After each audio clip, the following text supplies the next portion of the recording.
Okay, this is John Deaton. Good afternoon, Dan. Hi, how are you? Pretty good. Well, we were on the XRP Vegas stage, and I asked you some questions, and the audio and the video wasn't perfect. Not everyone was there, so we thought it was a good idea if we sort of replicate that so that all linked to unit holders, shareholders, or whoever wants to be privy to that interview. Is that fair? That's great. And I'm wearing much more comfortable clothes. So that and the better audio is a good thing. So thanks for taking the time. No problem. It's very important. So when I was on stage, I'm just going to replicate what I did there, which was, can you please, first of all, you are in fact the current CEO of Linqto. I am. I am the CEO as of January 2025. That's right. And what's your full name?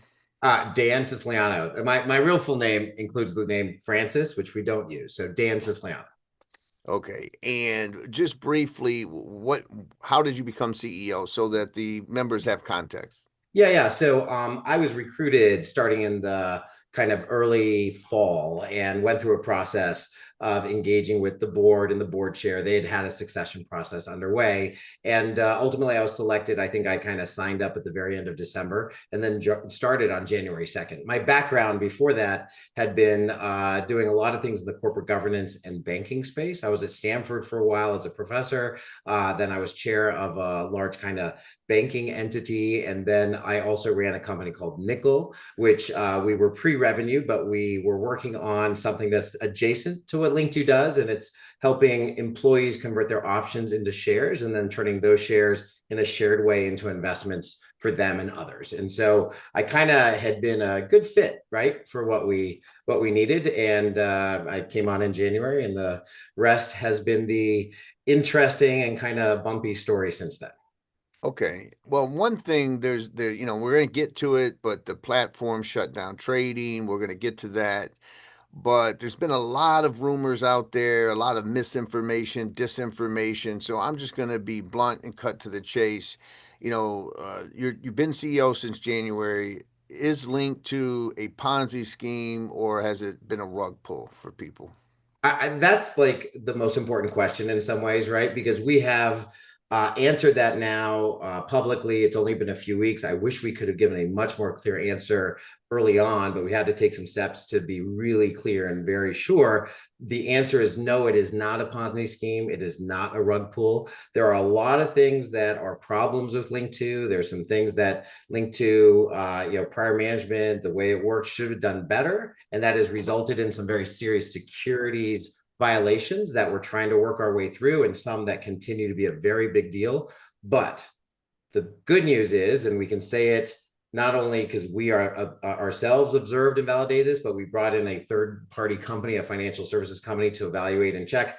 We know that the money that people invested was in fact utilized to acquire, and we have found all of those shares and units of all the different companies that you find on the platform. So the shares of the companies from Ripple to Anthropic to others are there as they should be and as we expected, and the people who have a claim on those different shares are accounted for appropriately. So not a Ponzi scheme, not a rug pull, lots of other problems, but we don't have to lose sleep about that. Okay, great. Now there's been a lot of rumors out there. I came across this one early on, and I thought, well, that's an interesting thing. Could this be true? And that was because of your previous company, Nickel, that you mentioned that was adjacent to Linqto. There is a theory out there that you're a corporate raider, basically, that Right. you've come in and you're going to drive Linqto, value down so that you could buy it on pennies on the dollar or any of that kind of stuff. So could you address that? Is that true? No, I am definitely not a corporate raider. I think I said this on stage at XRP, but I had said this, I repeated this to my wife, and she kind of laughed. And then she said, "Oh, wait, someone actually said that." I'm like, I'm not sure how to take that, but okay. So, like, the current choice sort of is either I'm this like super clever, sneaky corporate raider, or I am a former Stanford academic who got really scared and nervous when the SEC wrote a nasty note to, Linqto, and I shut everything down, right? And neither is correct. So definitely not a corporate raider. Nickel was a part of me coming aboard because, it was a pre-revenue company. We had a few employees. We weren't doing anything active yet. And, from the viewpoint of the board, it was an acqui-hire sort of. And I think that's where the heart of the rumor started. People thought that maybe Nickel had a bunch of money and we were going to try to somehow tank the performance of Linqto and then buy Linqto with that money. So a couple things. One, I actually don't know how you do that. Like, I don't think it's a great idea to damage a company and then somehow revive it and bring it back to life. I don't think that works, right? But secondly, Nickel had no intention of doing that. The acquisition of Nickel didn't go through, but Nickel's really small and it's now in hibernation. I don't think that'll ever happen. Nickel is never and it has never been in a position to buy anything, much less Linqto.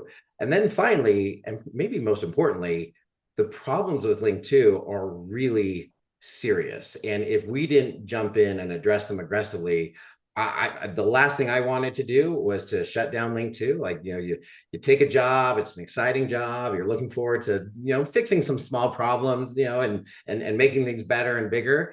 The last thing you want to do is start shutting stuff down. But it became very clear that if we didn't do that, not only did we risk, the wrath of the SEC and other problems, but we risked hurting investors. We risked the actual survival of the company. And we weren't going to tolerate continuing to do anything wrong or bad or illegal, and certainly not tolerate hurting investors. And the only way to sort that out was, in fact, to shut down the platform. All right, I'll follow that up, but let me ask this because there could be a concern out there, which is you shut down the trading on the platform, people's money's invested on the platform. Is their money safe that's been invested on the platform? Yes. Yeah. So the money is accounted for. So first, let me break it in a couple categories. If you have cash in the platform in the system, none of that's shut down. You can certainly take your cash out, right? It's held in an FBO account for the benefit of, and so we kind of hold it on behalf of you, but that cash has always been yours to take out when you want, and if you want to do that, we can do that right now. So that's not been an issue. What you're asking about, I think even more so, is, hey, I have these units. These units are for Ripple, or they're for Anthropic, or for Circle, right? Like, it's been a good couple days for Circle. Is that stuff there? Am I going to be able to get it when I deserve it and the like? And the answer is yes. It's as safe as it ever was, except our goal now is, even in light of all these big problems with the SEC and the regulatory issues and the other accompanying issues that come with that, we're trying to make it even safer and clearer and make sure you get what you were promised and what you expected as best as we can, in any number of ways. So yes, it's safe insofar as it was always safe. Your cash, for sure, if you want to remove it, please remove it. It doesn't make interest, by the way. So if you have a lot of cash, you might want to think about parking that somewhere else. And let me make one other comment, which is, people are like, gosh, though, I really liked that liquidity. I'm sad that I can't, move stuff around. I can't cash out my positions. By and large, there was not a lot of liquidity on the platform at all. Most of these investments, as you know, John, really are meant to be purchased and held. Now, every once in a while, Linqto would do redemptions. That is to say, we could offer people money in exchange for their shares, or they could sometimes trade them across into another, type of asset, a different company. But the standard position of the Linqto platform really didn't provide a lot of liquidity. So that isn't a big change, though I think in people's minds, it's a big change. And that's one of the challenges that I think Linqto had. It didn't communicate that as well as it should have. Okay. Now we've already talked about that the platform is shut down as far as trading goes. Yes. And you already referenced that it wasn't an easy decision, but let me ask you, were you given an order to? Did the SEC, because we know the SEC is involved, and we'll talk about as much as we can. Did they say to you, Dan, shut it down?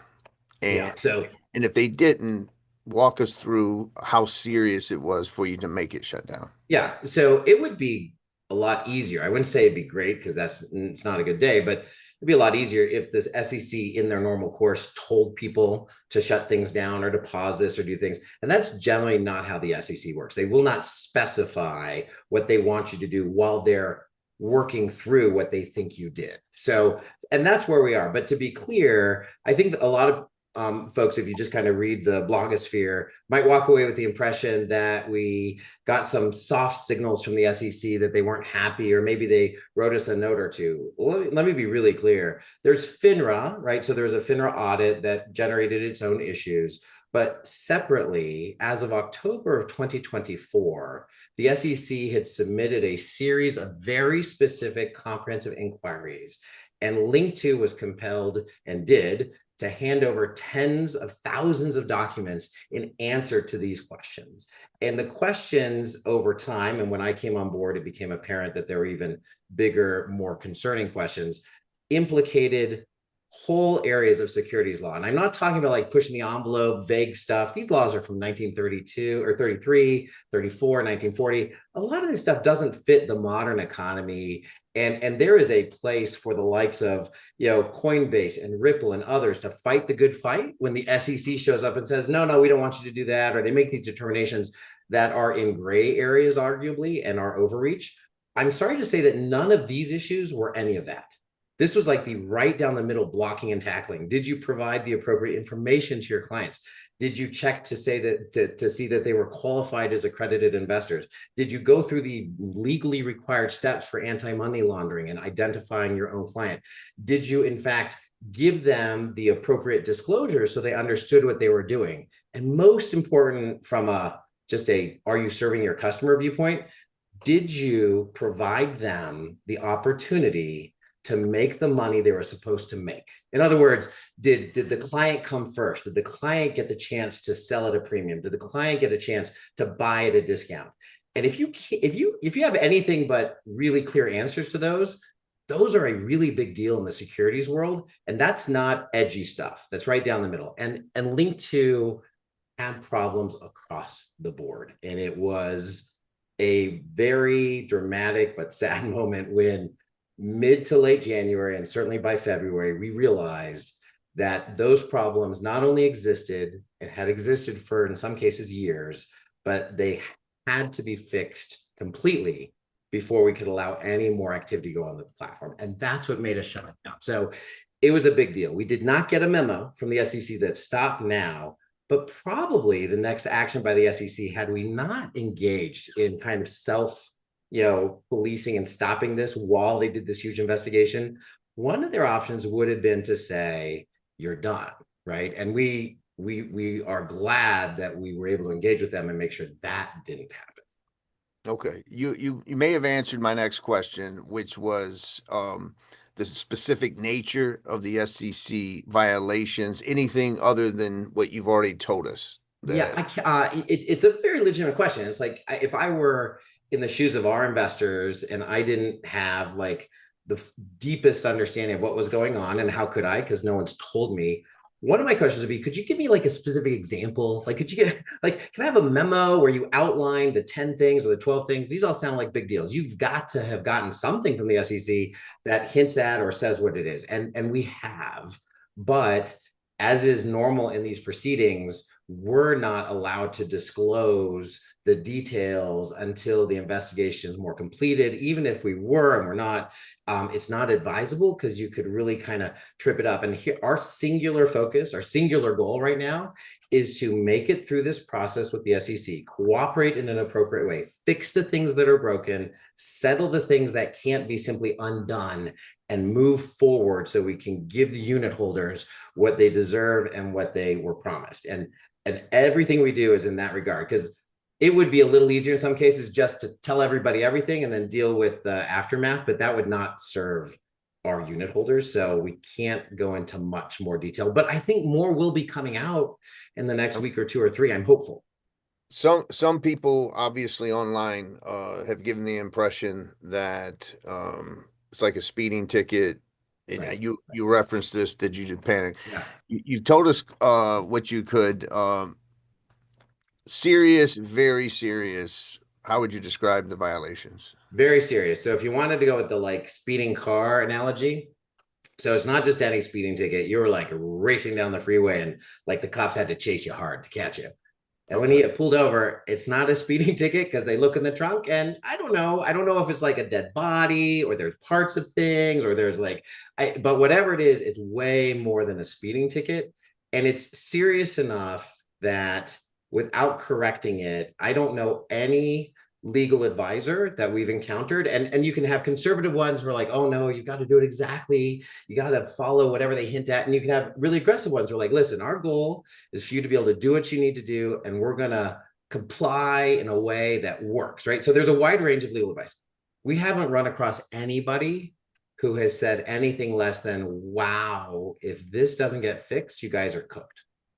Okay. And that's so it's about as serious as it can be that doesn't result in an immediate, cessation of So all. is it your position, Dan, as CEO of Linqto, that making the decision to shut the platform was necessary to save the platform?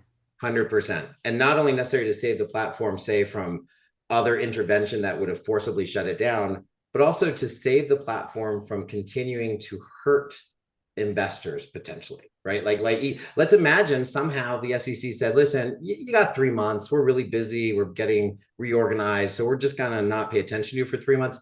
Do what you want. They would never say that. And they didn't say that.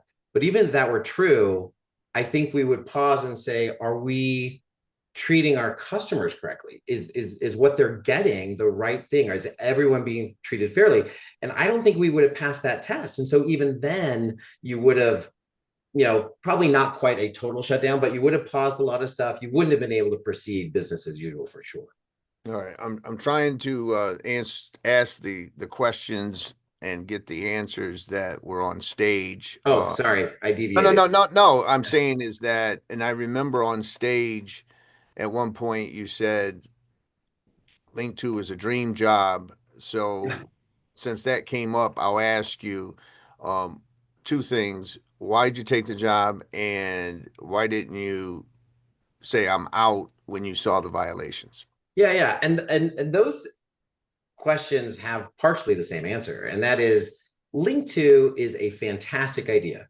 Its philosophy, its approach, the idea of making democratizing private investments, making available to the likes of you and me and everybody, accredited investors, and then someday maybe even lower than accredited investors, can't do that yet, but allowing us to get access to these amazing companies that are at the heart of the economic growth engine of not just the United States, but the world. If you go back 25 years, your average retail investor did get a chance at the bite at that apple a little bit, right? Like these companies, if it was Apple, no pun intended, or later, Facebook or Google, up until like 2005, 6, 7, 8, it was possible to invest in the early stages of these companies because they're going public at a half a billion or a billion, and they could be a 10 or a 20 or a 50 or 100x.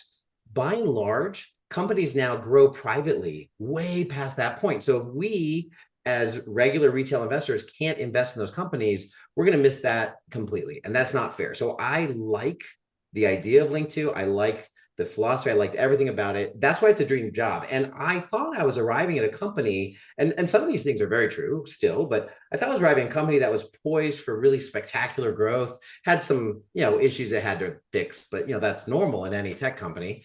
And it turned out not to be that. But that's why I took the job, because I think what we're trying to do and what we can do, what we still can do, is important, exciting, and like amazing. So why did I stick around after all this popped up? Well, first of all, I'm kind of a stubborn person that wants to fix things. And I really do believe that we can make it through this. It's going to take a lot of work, but especially for the unit holders, the customers of Linqto invested hard-earned cash into these companies. The companies themselves in this area of investing is already risky enough.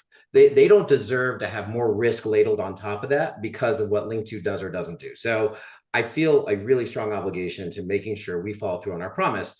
That's one big reason. Another big reason is that if Linqto were to stumble, if we had walked away, I think it just all would have gone boom potentially. And that would set back the whole industry. I mean, Linqto is not alone. There's other choices, there's other platforms, but if there's a big problem in the industry, it could cause weird regulations to pop up. It could, all sorts of bad things could happen to the industry as a whole. And that would be a real shame. And then finally, I really do think we're going to get out of this in a way that makes everyone equally or better off, because some of the solutions that we've been working hard at, we've fixed a bunch of stuff. Like the KYC AML thing is fixed. The disclosure stuff is fixed. Like we've fixed a lot of things, but some of the fundamental structures, there's a lot of unaccredited investors in the Linqto investments. And that's a real challenge because they don't have a lot of rights. They're at risk. They can't participate. But we've figured out some ways we think that we can allow them to continue to participate, and they can have liquidity when they want it. So that part is actually very exciting. It's going to be pretty bumpy between now and then. It's going to take a lot of work. But the fact that there is a genuine light at the end of the tunnel that I think solves a lot of problems is exciting enough to like help us weather the bad days. Because it's a lot. I mean, Okay. it's no fun sometimes. I mean, I'll be blunt. I think people have reasonable questions, and people have been upset and angry. And in a vacuum of information, that's a very reasonable reaction. But even if you know it's reasonable, it doesn't feel good. And so I'm looking forward to when I think we win even those who are the most upset over, and they say, "Oh wow, okay. I wish you'd communicated about it better." But I imagine this world in which they're like, "This is okay. Where we've arrived is okay." That's kind of what keeps us going, I think. So my one thing they're gonna people want to know is when will the transaction platform be turned on?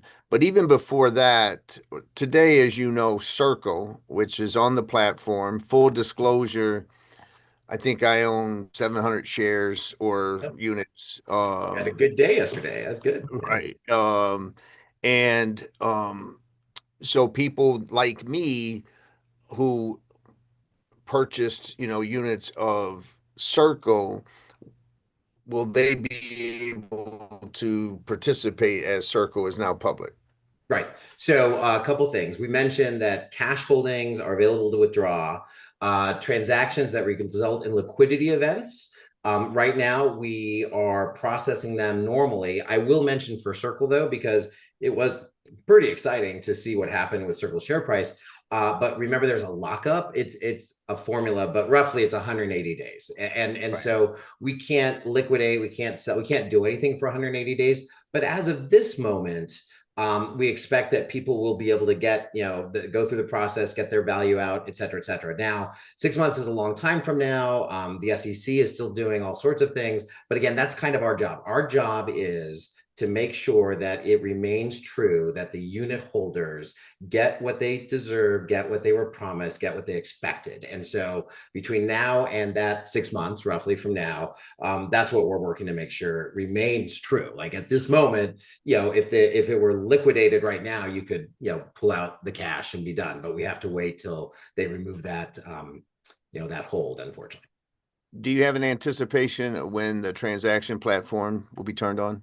Yeah, so I think we're going to have to change it in some respects, and we've fixed a lot of stuff. The broker dealer, by the way, is pretty much resuscitated. It was not operational when we came on board because it had some really big problems. But while the SEC is doing its investigation, we actually can't activate anything without tripping up over the stuff I described. And so your question is sort of a hard one because it anticipates the SEC kind of giving a green light, and it's hard to say when that would happen. I don't think it's going to be less than 3 or 4 or 5 months. I'd be shocked. I just don't see how that would happen. But I'm hopeful that we will come out the other end and have some sort of available activity, liquidity, trading, etc. I just don't know exactly what it'll look like, but I'm hopeful that is, I don't know, it could be 7, 8, 9, 10, 11 months. It's a while. I wish I could say, oh, I think it'd happen in a couple months. It's definitely not going to happen in a couple months. I think it's Okay. going to be a while.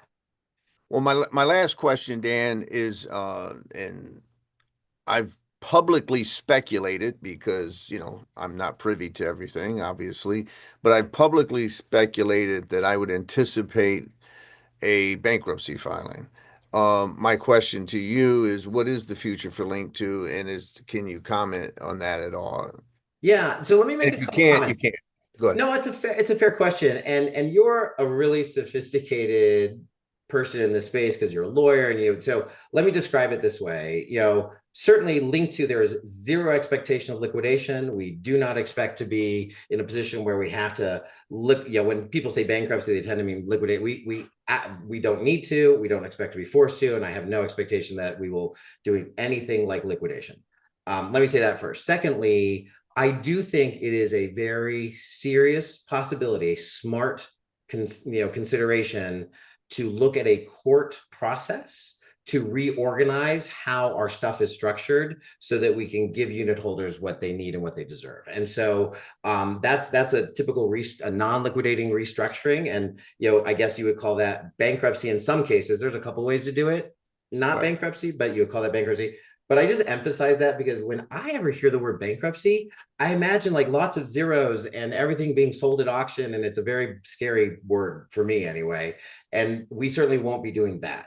But what Okay. we probably are going to do is some form of go to a court, explain what we meant to do, explain that we don't have any other debts except for what the SEC might bring to us, Right. and work to sort that out so that the unit holders get what they deserve, and then all the stakeholders get what they deserve. The unit holders are the number one priority, and then if we do it right, I think everyone else can get outcomes that are good. But it's all speculation right now, and we don't know for sure.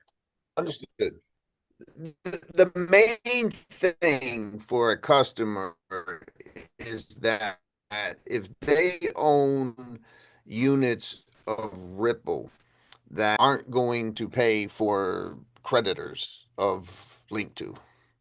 Yeah, no, and I think that's if the creditor is the SEC, as you know, all bets are off. Like we can't get like that's why we want to seek a space, which could be a courtroom, where we can say to a third party who isn't biased in any way, either for or against the government, for or against shareholders, and we can say, here's what was promised to these folks. They did nothing wrong. Here's what we've got in this big pot of money. We double checked. It's all there. Can you make sure that we give them one way or another? Like I'm open to solutions, right? Like one way or another, what they thought they deserved in terms of value. Number one goal.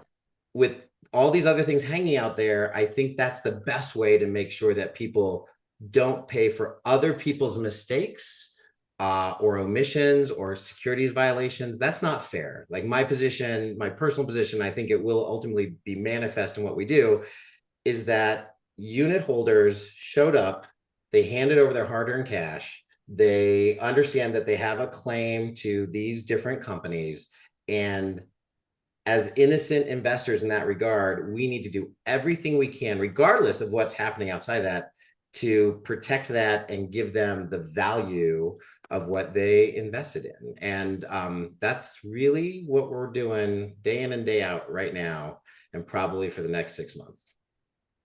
All right. Well, that basically replicates our interview in XRP Vegas. I think we got the same basic content out. Yeah, So hopefully this is helpful for folks.